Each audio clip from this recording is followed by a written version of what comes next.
House panel endorses medical marijuana bill.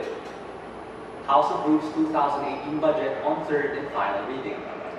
Top UK trade official in town. 87 injured as ship crashes into cliff in Romblon. All that and more on tonight's Patria News.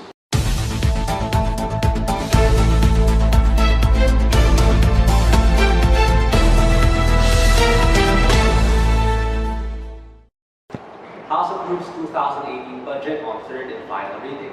Mia Lagria begins our coverage. Mia? Yes, Fidel, the House of Representatives approved on Tuesday the proposed 3.767 trillion peso budget for 2018 on third and final reading.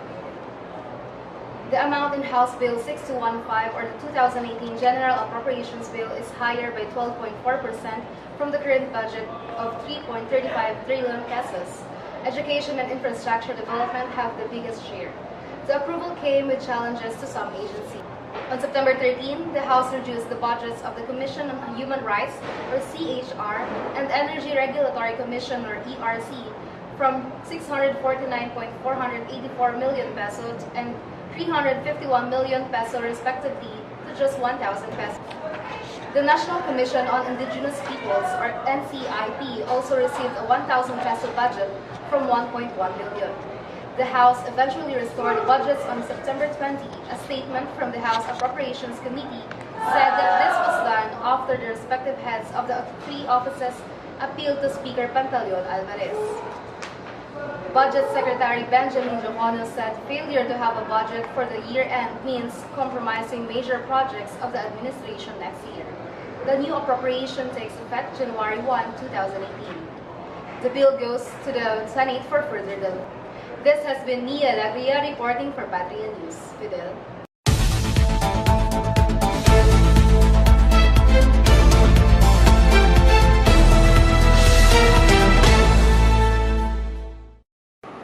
Trump expands travel ban to include North Korea, Venezuela, and Chad. Here's Antoinette Capco. Yes, Fidel, President Donald Trump has issued new travel restrictions on visitors to the U.S. that will expand his controversial travel ban to 8 countries. North Korea, Venezuela, and Chad have been added to the list of affected countries, which includes Iran, Libya, Syria, Yemen, and Somalia. Restrictions on citizens from Sudan were listed. The restrictions will start on 18th of October, are targeted at countries that Department of Homeland Security officials says refuse to share information with the U.S. or have not taken necessary security precautions. Quote, "Making America is my #1 priority. We will not admit those in the country we cannot safely vet," Mr. Trump said in a tweet. The announcement comes on the same day Mr. Trump's temporary ban on visitors from 6 Muslim-majority countries is set to expire, 90 days after it went into effect. The measures help fulfill a campaign promise the President made to tighten U.S. immigration procedures and align with his America First foreign policy. This has been Antoinette Capco for Patria News.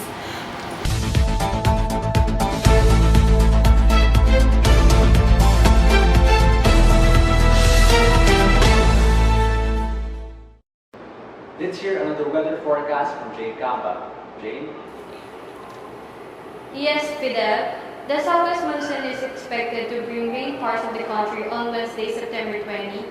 In a bulletin issued 4 p.m. on Tuesday, September 19, State Weather Bureau Pag-asa said the southwest monsoon is affecting southern Luzon, the Visayas, and Mindanao. The rest of the country, including Metro Manila, will only have isolated rain showers or thunderstorms, mostly in the afternoon or evening.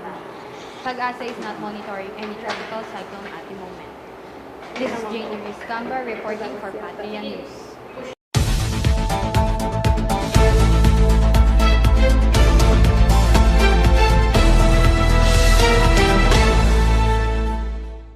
Thank you, Jane. For sports, Bulls, Wade agreed to buy out. Here's Lester Rebleza. Lester?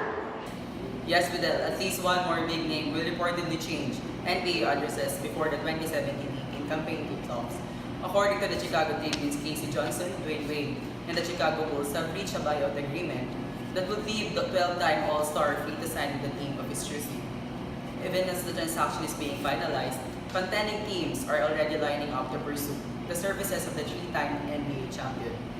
ESPN's Adrian Wojnarowski reports that Cleveland has the best odds of adding Wade to its roster, but other clubs are also in the mix. Wade and James team up in Miami for back-to-back NBA championships in 2012 and 2013. After a final defeat to the Spurs in 2014, James returned to his original team in Cleveland. Wade spent 2 more sessions.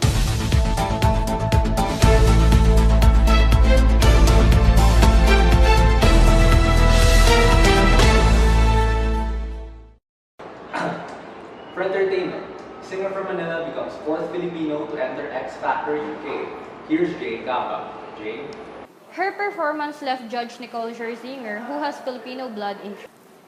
One of the 8 children, Eliza believed her talent is world-class and took a chance of a lifetime in the competition. She flew to London with the help of her mother's friends, who helped them fund their plane tickets. Accompanied by about 20 friends and family members, the judges could all hear the loud cheer of the group before she even walked into the room. Eliza confidently sang her heart out, clearly impressing the judges with her talent. Not long in the performance, Judge Nicole was already brought to tears. The half-Filipino judge could not help but show how amazed she was and even got on her feet to applaud her afterwards. Soon as she got her 4th yes from Judge Simon, her family and friends hurried in the audition room and exchanged hugs with her and all the judges. Eliza will be joining the booth camp with fellow Filipinos Gaga Lord, JBK, and Eliza V, who all got 4 yeses during the first round of auditions. The X Factor UK airs first and exclusive on RTL CBS Entertainment same day as the UK on Sundays and Mondays at 10:30 a.m. with primetime encore Sundays, Mondays, and Thursday at 9 p.m. This is Jane Camba reporting for Pat.